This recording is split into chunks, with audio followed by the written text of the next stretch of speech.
Fat loss and body recomposition depend on one thing: controlled nutrition. So in this video, I'm going to bring you through the importance and the fundamentals of your macros, what you should be prioritizing, how to do it, and what you should be eating a little bit less of, and everything in between. Welcome to Nutrition Mastery. First thing, guys, I want you to prioritize is protein. Super important. You need to make sure with each meal you have over the course of the day that there is protein on your plate. So if you're having breakfast, lunch, dinner, and a snack, make sure the first thing that you see on that plate is the protein source that you're going to have. My protein option of choice is usually just chicken because it's the easiest thing. You can do so many things with, and I like to batch meal prep different things like curries or sometimes even just fajitas. I can put it into the air fryer, add different seasoning, and it always comes out super nice, super versatile, very, very easy to keep your actual cost of your grocery shopping cheap and maximize your protein intake as well. Chicken or turkey is fine. When we talk of protein snacks then, what I always like to have are these little protein yogurts. They're 15 grams of protein and they are super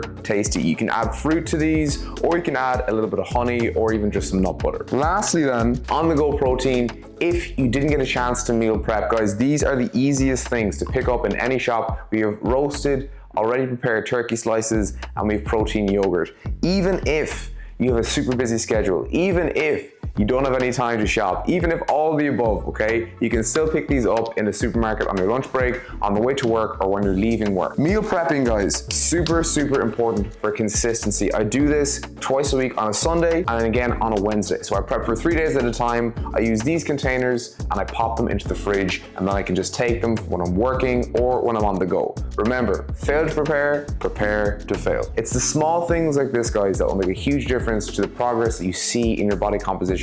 I know this because I live this. Next, guys, when we talk about fat sources, the ones that I would typically go for, okay, I like to use this extra virgin organic olive oil spray when I'm cooking all of my meals. This is completely fine. I find the spray bottle as well makes it a lot easier just to actually cover all of the food that you're trying to cook, as opposed to having to just tip in teaspoons or tablespoons of olive oil, because it is very calorie dense. But the spray bottles are a great option for meal prepping and then just for adding some flavor to your food as well, okay?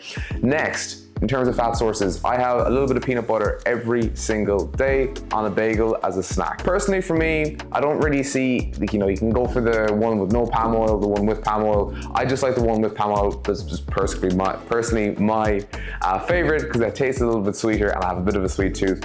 These are the types of things, guys, they're not gonna make a massive difference, because at the end of the day, personal preference is what keeps you consistent long term. Lastly, guys, in terms of fat sources, we have on-the-go options for fats, which are snacks, okay? So again, almonds, roasted peanuts, cashews, pecans, they're fine. All of those things, guys, in small quantities. A little bit of dark chocolate is another great fat source. These are things that are completely fine to have on a consistent, ongoing basis. Of course, the easiest source of fats that we all know are eggs, okay? So I like to have some eggs in the morning. Egg white is high in protein, and then an actual whole egg then is high in protein and fat. These are perfectly fine to have every single day. People always talk about cholesterol and this and that. It's completely fine to have eggs every single day. I've been doing it for years. Always get the free-range eggs. Don't get the barn-farmed ones, because the nutritional profile of the barn-farmed ones aren't the best. Next, when we talk about carbohydrates, people like to demonize carbohydrates a lot, but that's because they eat more of these types of carbohydrates and less of these. Guys, there's nothing wrong with rice. There is absolutely nothing wrong with bagels,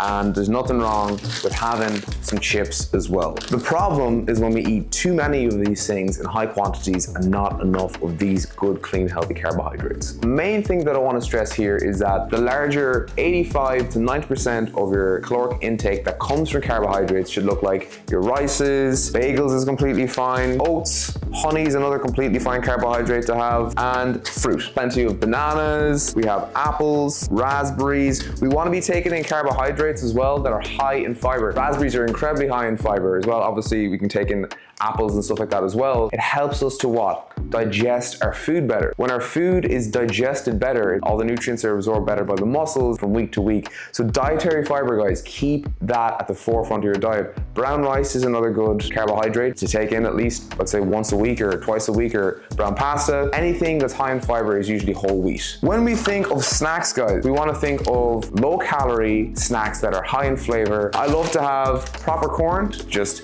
Sweet and salty, I have a sweet tooth, this kills it straight away. I'm pretty sure in one of these little bags there's 65 calories. So even if you ate all 6 bags of this, it's not as bad as eating an entire bag of Doritos. You know what I'm saying? And you're not gonna feel this crappy after. Pop chips, low calorie chips that are, I'm pretty sure they're air popped, oven fried, as opposed to fried in oil. I'm not gonna demonize fast food, but we want to have, if we're talking about fast food, one pizza on the weekend or one burger, it's not gonna destroy your physique, okay? But if you're having that food for lunch each day, for dinner each evening, yes, you are going to notice that you're not gonna feel great and your energy is gonna be on the floor. Again, 90% of your caloric intake, we want it to be healthy, single ingredient food that you can actually digest well, that gets absorbed well by your gut. And then the smaller 10% is your cake. Nothing wrong with having some cake. Nothing wrong with having some fast food, but we just need to make sure that the larger proportion of the foods that we're getting in are clean and healthy and are making us feel good over the course of the day. And not to mention, they'll support your fitness goal.